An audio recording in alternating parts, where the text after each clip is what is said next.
Барыгызга хәерле көн. Өчпочмак инспектор элемтәдә.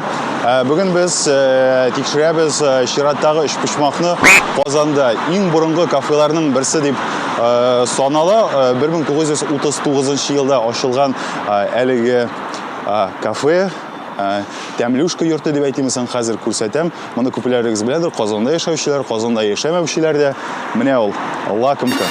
Лакомка ачылган 1939 елда һәм монда бик тәмле әле һаман да совет чорындагы стандартлар буенча пешерәләр, әзерлиләр. Камыр ризыклары да монда бик тәмле. Монда шулай ук тәм-томнары да, баллай берләре дә бишле куярлык. Хәтерлим, Болгар радиосында эшләгәндә, ул менә күрше бинада урнашкан, Горький урамындагы йортта шушы тапшыруын алып бара идем.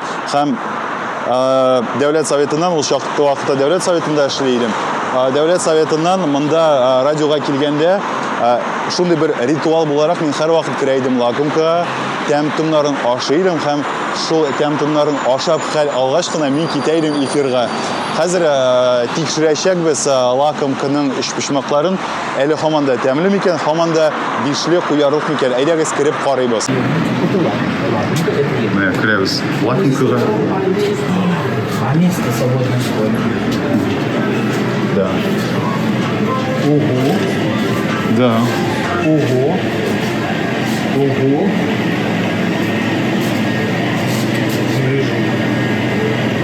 Да.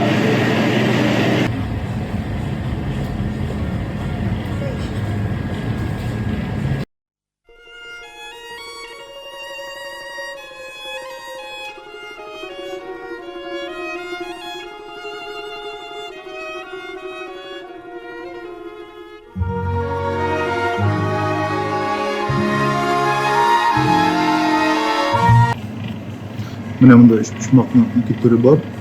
Берсе сыер фаршы белән, икенчесе менә тавык итеннән ясалган. Менә фаршының кем ашыйсы килми, барыбер тавык белән алырга туры килә инде. Монда шулай стовый да бар. Менә Лакомканың өчпочмагы минем кулларда. Заводта бирделәр. Тышкы кыяфәтенә карагыз. Тестосы моның шүпрәсез түгел, шүпрә белән дип аңлыйм. Чөнки шүпрәсезе аның сыер итенең фаршы белән ясалган иде. Монысының эчендә тавык, мин тавык ите белән бик яратам өчпочмакны. Ул өчпочмак түгел дип уйлыйм инде, классический өчпочмак түгел.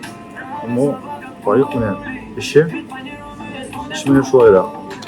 Шунда сыйграк, сыер ите булмаганга күрә шулай инде, тавык ите булганга эче аппак.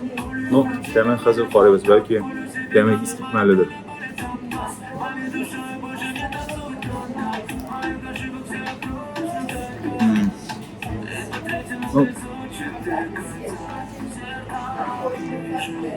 Ни кызганыч, репортажның төп өлеше техник сәбәпләр аркасында яздырылмый калган.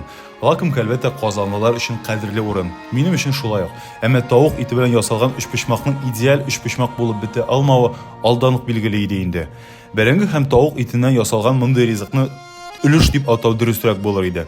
Тәмсез дип әйтмим, тавык өчпочмагын үзенчә тәмле, ләкин Лакомка кебек тирән тарихлы, шундый атаклы урында өчпочмакны бөтен шартына туры китереп әзерләсәләр, бик шәп булыр иде.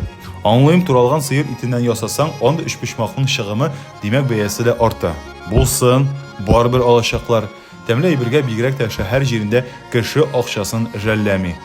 Лакомка белән саубулашып, киләсе өчпочмаклы сәяхәткә әзерләнә торыйк.